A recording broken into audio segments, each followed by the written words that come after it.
जब हमारी ही रसना को हमारे ही दांतों ने काटा, तो क्या रसना दांत को शाप देगी?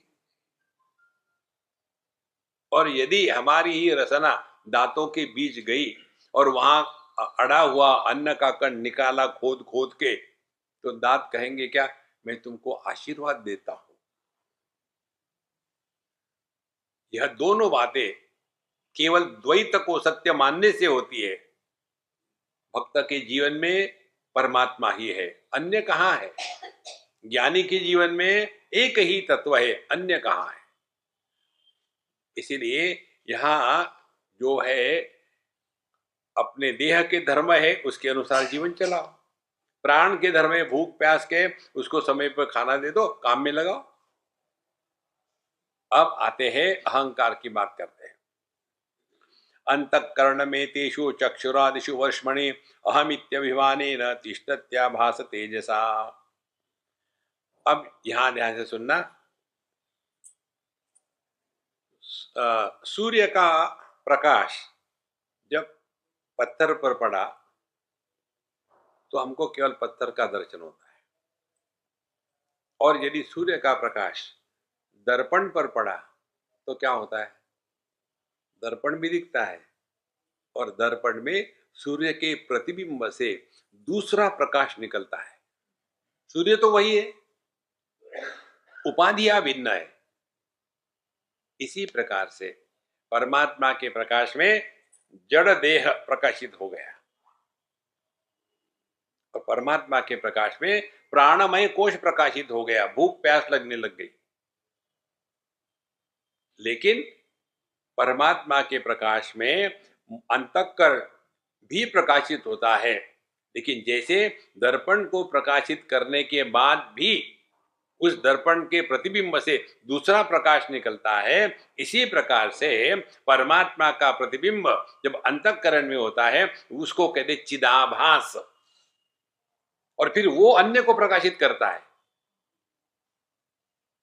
देखो, हमको जो दिखता है ना, ये इसको सूर्य प्रकाश नहीं कहते, ये सूर्य प्रकाश नहीं है, it is reflected light, day light.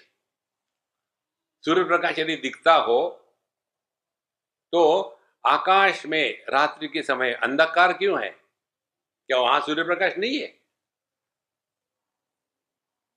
तो फिर यह सूर्य प्रकाश जब पृथ्वी पर पड़ा तो रिफ्लेक्ट हो गया, इसीलिए हमको जो दिखता है वो केवल रिफ्लेक्टेड लाइट है, original light is not seen.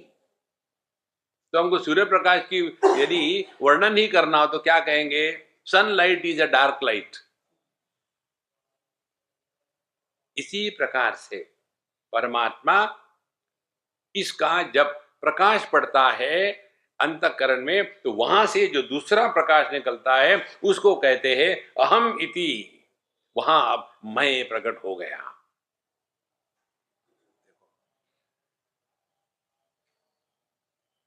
हमारी आंखें इस प्रकाश को देख सकती है, सूर्य प्रकाश को नहीं देख सकती।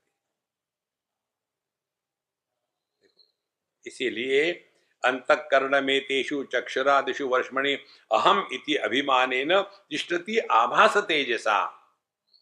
तो यहाँ जो चिदाभास प्रकट हो गया अंतःकरण में, सूक्ष्म देह में, वहां अहम इति अभिमानेन वहां मैं का अभिमान प्रकट हो जाता है। अहंकार से विज्ञेय कर्ता भोक्ता अभिमानी अयम सत्वादि गुण योगेन अवस्था त्रयमश्नुते। और यह जो अहंकार है उसको वही कर्ता भोक्ता बन जाता है। माने जब विज्ञानमय कोश के साथ रहेगा तब वो अपने को कर्ता कहेगा, और जब आनंदमय कोश के साथ रहेगा अपने को भोक्ता कहेगा। जैसे पुत्र के साथ है तो अपने को पिता कहेंगे, और पिता के साथ है तो पुत्र कहेंगे। देखो, जब बच्चे छोटे होते हैं तो कैसे इंट्रोडक्शन होता है, ये दोनों बच्चे हमारे हैं। फिर ये बुढ़ाऊ हो गए, माँ बाप चले गए अमेरिका, वहां जाने के बाद कैसे इंट्रोडक्शन होता है, they are my parents. Position change हो गई। देखो, इसीलिए यहां बताते हैं अहंकार से विज्ञेय कर्ता भोक्ता, और यही जो है सत्व रजस तमस के भेद से भिन्न तीन प्रकार की अवस्थाओं को वो अनुभव करता है। सत्व गुण प्रधान होती है जागृत अवस्था, रजोगुण प्रधान होती है स्वप्नावस्था, और तमोगुण प्रधान होती है सुषुप्ति अवस्था। तो एक ही परमात्मा तत्व, ध्यान से सुनना, एक ही परमात्मा तत्व जब अंतःकरण में प्रतिबिंबित हो जाता है तो ये प्रतिबिंब युक्त अंतःकरण को मैं कहते हैं, और गहरी नींद में यह जो अंतःकरण है इसको हमने ढक करके सुला दिया है, तो उस समय प्रतिबिंब पढ़ने के लिए कहीं उपाधि है ही नहीं, और इसीलिए वहां मैं पैदा नहीं होता।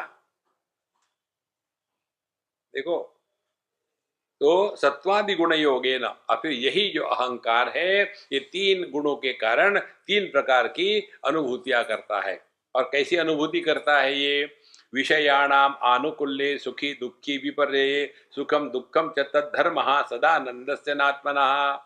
यह जो मैं पैदा हो गया ये क्या करता है? विषयाणाम अनुकूल्ये सुखी, जो हम चाहते हैं वो मिला तो बड़े खुश हो गए, जो नहीं चाहते हैं वो मिला तो बड़ा दुखी हो गए। तो कहते सुखम दुखम च तद्धर्मः, तो सुखी दुखी होना ये इस मैं का धर्म है, न सदानंद से आत्मनः, जो अपना स्वरूप है उसमें सुख दुख कुछ नहीं। देखो उदाहरण ले लो, ये पंचदशी में आता है उदाहरण। एक सज्जन को दूसरे ने बताया परेशान करने के लिए, सुना भाई तुम्हारे लड़के का बड़ा भयानक एक्सीडेंट हो गया है अमेरिका में। कुछ नहीं हुआ था। तो ये आदमी घबरा गया और उल्टी सीधी बातें करने लग गया। तो पत्नी ने कहा चिल्लाना बंद करो, फोन करके देखो पहले। तो फोन किया तो वहां से बेटे की डांट पड़ी, कितने बार बताया रात को फोन मत किया करो, रख दिया। हाँ ठीक है। तो पहले कौन दुखी हो गया था? बाप। अब सुखी कौन हो गया? बाप। आदमी दोनों टाइम वैसे ही था।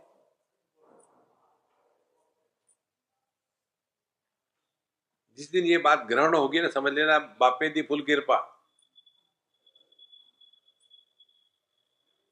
यह जो औपाधिक व्यक्तित्व है यह संसारी है।